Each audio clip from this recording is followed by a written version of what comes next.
Go ahead with the next talk, beta blockers, reduced ejection fraction by Dr. Khani. So thanks for the invitation, Dr. Mahapatra and all the organizers. My role is to talk about the very, very old and established and well accepted drug beta blocker. So let me first be very specific. We all know that beta blocker is recommended for patients with stable heart failure with reduced ejection fraction because it reduces heart failure hospitalization and death. So it is an undisputed fact shown by many trials, and it has been used over a number of years now. From last 20 years, we've been using this drug, and the other newer drugs have come in addition to beta blockers. Beta blockers have an indisputed role. I would like to draw your attention to this paper or this presentation from Henrik Gram, who is a heart failure specialist in 1995 at American Heart Association. The incidence of chronic heart failure is an Australian. Unlike most of the other, is increasing. The condition is associated with an extremely high morbidity and mortality, and current standard therapies at that time, as ACE inhibitors, diuretics, and digoxin, they were the current therapies, appear to be of only clinical low benefit. It is good news, he says then, that data presented at this American Heart 1995 showed a substantial mortality reduction with the new pharmacological agent. Which was this new pharmacological agent? It was a beta blocker, which was shown to. So that was the introduction in 1995. And beta blockers entered the scene of heart failure, and there are a number of trials which are conducted subsequently. So it is associated with a significant reduction in morbidity and mortality. Initially, it was thought to be harmful. That's why there was a lot of interest in that 1995 American Heart Association presentation.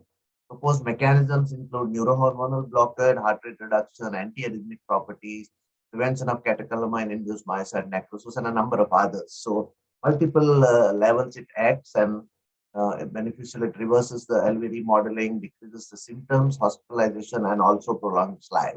So it is one of the important pillars amongst the four pillars that now we talk about. And we always get enticed by the newer things, but we should not forget the established drugs which are already available and have shown the benefit. We have first, second, third generation. Not all beta blockers have shown to be beneficial. Rather, they have not all been probably studied also, but we have to use the drugs which have been shown to be beneficial in trials.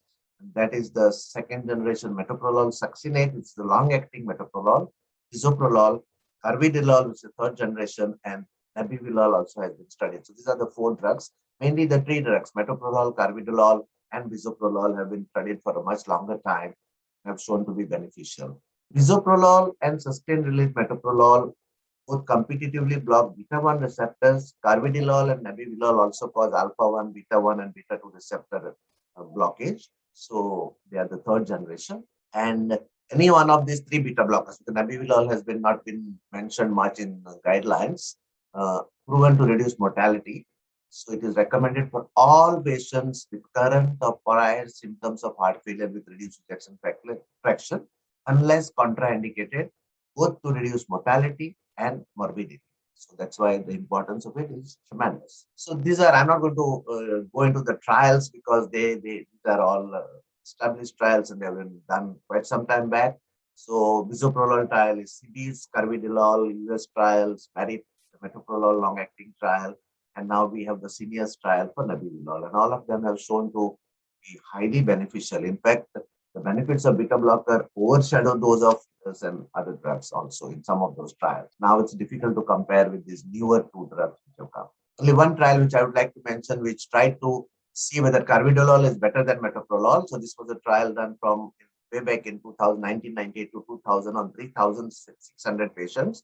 And what they found was the effect of both of them was similar, and there was no specific benefit of one particular drug over the other. Nebivolol is a newer trial comparatively, published in 2005. And it's a very highly cardioselective drug.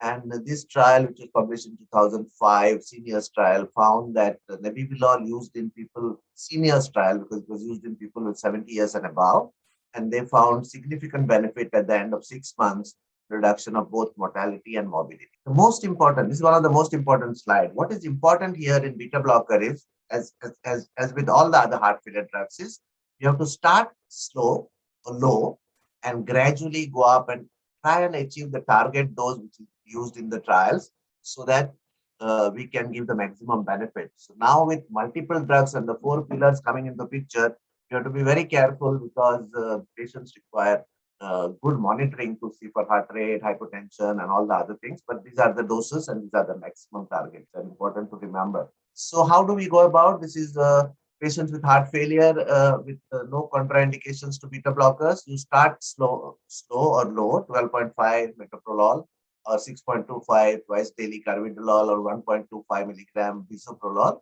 And if they tolerate it, then go to the maximum dose gradually and see the maximum, get the maximum benefit. All the trials have shown for all these drugs that the most important benefit comes at the highest tolerable dose which has been tried in the trial. So you should not stop after just starting. You have to try and achieve the targeted dose if possible. Now, this is important. Strategies to increase tolerance of beta blockers, diuretics, which everybody has mentioned, has to be really, really looked into whether you really need them once you stabilize a patient. You need them. What is the lowest dose that you can do with it? So that is the most important, one of the most important.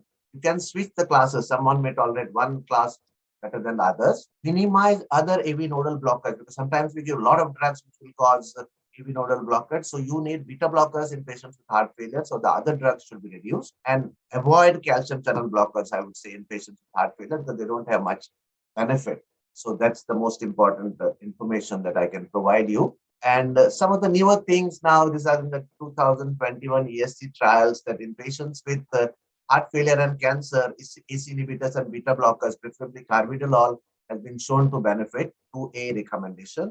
And one more thing is in heart failure with mid-range ejection fraction, beta blocker may be considered to reduce risk of heart failure, hospitalization, and death. So it has been approved as a class 2BC indication, mid-range ejection fraction. Now comes, this is what I want everybody to, at least this is my crux of my presentation.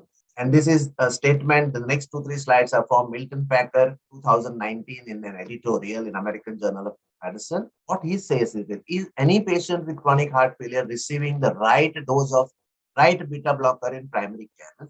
A large number of patients, they're going to be treated by physicians. Not all will come for your echo and advanced technologies to use to find the benefits. They are okay when you're doing some study, but these patients have been treated in general practice or family practice.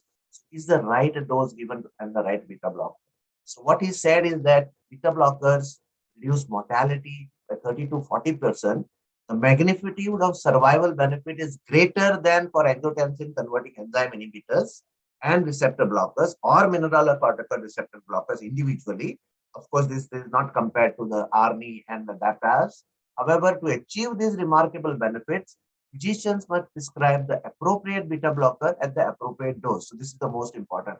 Not all beta blockers. The next statement, not all beta blockers are effective in patients with chronic heart failure. And the guidelines currently recommend the use of those that have been shown to reduce mortality in large-scale randomized trials. Those are the 3 and added is nebivolol.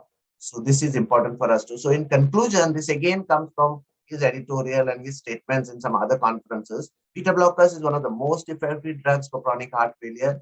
We have the longest data on this of its efficacy. Recommended formulations are generic and very inexpensive. So they have to be used because they are the least expensive and the most beneficial drugs. And the evidence supporting their use is more compelling than for any other single medication that physicians can prescribe for this disorder. So, ladies and gentlemen, so this is the most important statement. Thank you very much for your